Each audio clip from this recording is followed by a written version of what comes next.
G'day shooters, welcome again to Points of Impact. We've been doing a lot of shooting recently, and of course that's brought up a big issue, and that's hot barrels. As a barrel gets hot, it loses its accuracy and your rifle won't shoot as well. At least that's the belief. That's what everybody thinks. I mean, I've sold a lot of rifles myself, and I've always steered people who want to shoot a high volume of shots in one sitting towards a heavy barreled rifle. Those who want to walk around, take a shot or two and their hunting's done, buy a sporter weight rifle. That's a simple way to go. And logic dictates that that's the way it should be. But how true is it?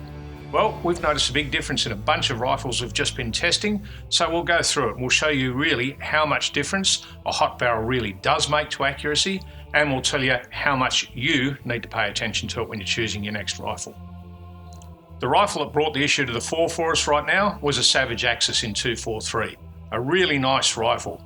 The guy who owns it loves it for hunting deer, goes out, takes a shot or two, never misses. Beautiful rifle. What we found happened, we could shoot a 3-shot group like this one, and it was sensational every time on a cold barrel. When we came back to shoot more on an already warm barrel, the accuracy was already gone.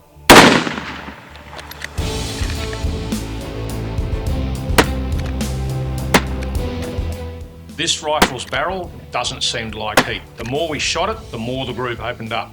And we went from a sub-MOA group to a 4 MOA group.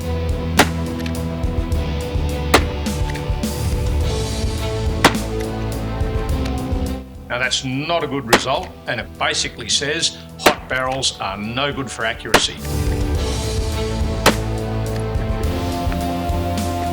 That burns you. That's too hot. Now the next rifle we tried was this Ruger Gunsight Scout in 308.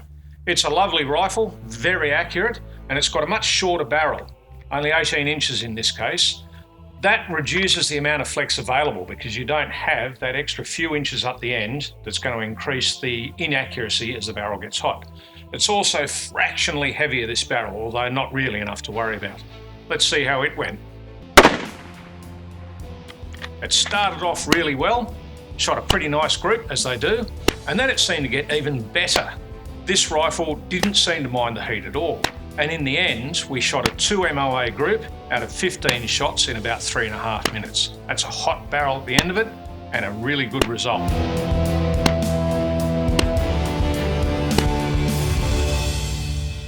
Next we've got another Ruger 77, but this one has got a stainless barrel that's been slightly shortened and has a muzzle brake attached to it. So again, we've reduced the ability for it to flex by reducing the length.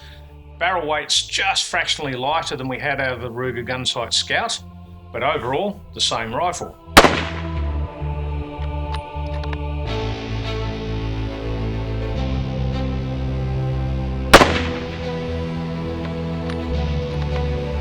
Now it gets off to a really good start, but then the next shot is miles out. Again, we seem to get a pretty poor result once we get some heat in it. Now I could have put that first one down to me, not shooting it that well, but there's a certain randomness to all the rest of the shots as the barrel heats up.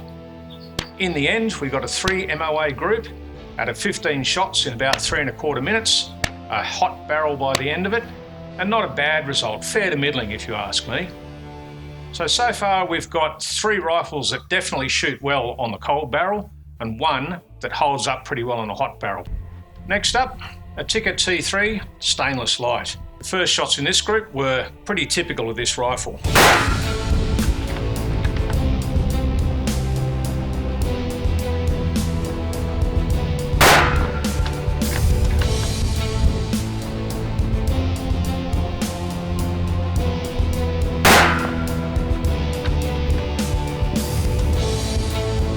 As we fired more shots, the groups seemed to open up a little bit. But then, the last 3 shots in what turned out to be an 18-round group all came back into the centre, and we ended up 18 rounds in 3.5 minutes for a 2 MOA group. Now this is a lightweight sporting rifle with a lighter, longer barrel than the last 2 we shot. Pretty similar to the Savage Axis, but this one held its accuracy beautifully. The 2 MOA group, that's probably partly my shooting, it's probably a little bit of heat involved, but generally for hunting accuracy, that's a sensational result. Finally in the test, we've got a beautiful little sporting rifle, one that just about owns the lightweight sporting title, and that's a Kimber 84 Hunter. If anything's going to be affected by the heat, surely it'll be this little rig.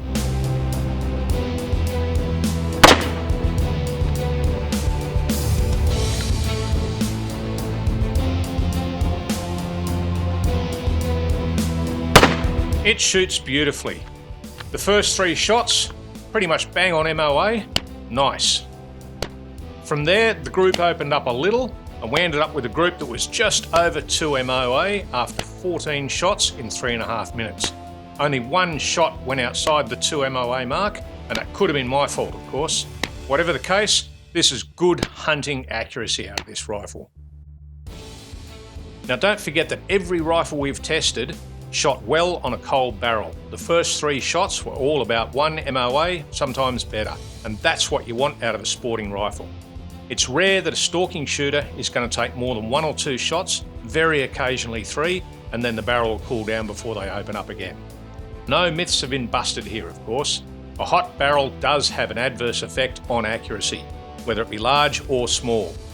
But before you ride off your sporting rifle, test it. Take it to the range, use a decent rest like the Max box, shoot it a lot, put at least a dozen rounds through in quick succession and see how it performs. You may be quite happy with the result. Depends on what sort of accuracy you're expecting.